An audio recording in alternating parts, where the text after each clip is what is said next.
We are here in the alley of the Asylum where Vincent Van Gogh lived for exactly 1 year, 1 week and 1 day.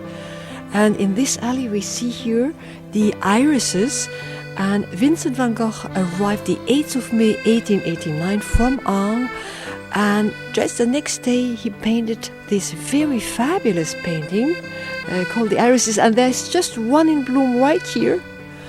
And this painting is now in the Paul Getty Museum of Los Angeles. It is known worldwide, and it was bought from an Australian millionaire, and it took quite a while for experts to find out if it was an original before it was bought by the museum for, I think, around $35 million.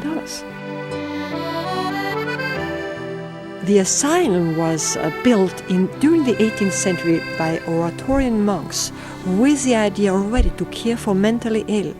They were sent away during the French Revolution, and when Vincent Van Gogh stayed here, it was a doctor from Saint-Rémy who had taken over this asylum. He was helped by nuns. At the time it was for men and women, and nowadays it's still an asylum for women only.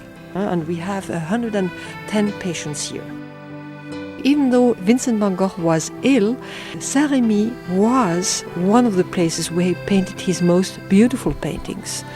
But the only time Vincent Van Gogh was really happy here in Saint-Rémy is when he was captured by his work, by his painting, because he forgot a little bit his health problems, which were as time went by, his attacks became longer, lasted longer each time, and they came at shorter sequences. And the day when he had to realize in September '89 that he would never get cured, this was a very difficult moment, of course.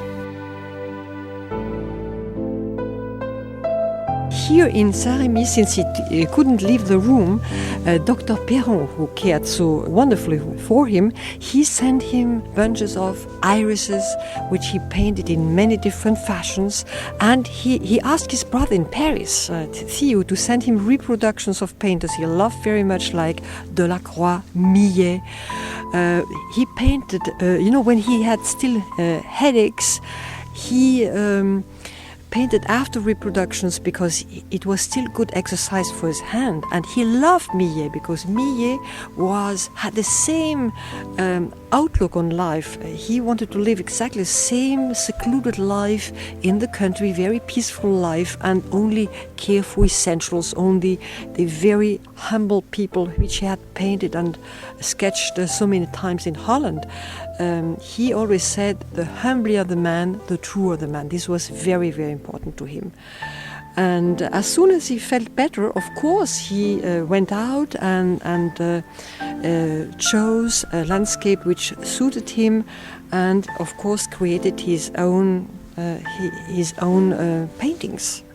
We're standing here in the alley of the Asylum, and we are surrounded by beautiful trees, very high trees, and beautiful irises here. There are a few in bloom right here, and we are standing right next to the place where the bust of Vincent Van Gogh was standing until it was stolen in 1991, and the city of Paris having the mold, a second piece was made, brought in great pomp by Monsieur Chirac just before he became president. He was the mayor of Paris.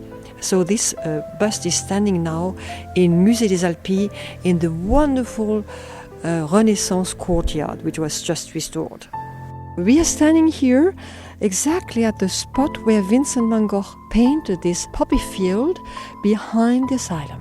And this was done in June '89, and he said that he was very happy to have come here. He was very confident, very optimistic to be cured. He came to what he called this menagerie because, of course, he saw many different cases, and he was able to speak to people who had similar symptoms, and he was less afraid of his hallucinations, which, this must have been absolutely terrible to go through. And he was able to rationalize, and he knew that this was his illness, and he was less afraid of all of this.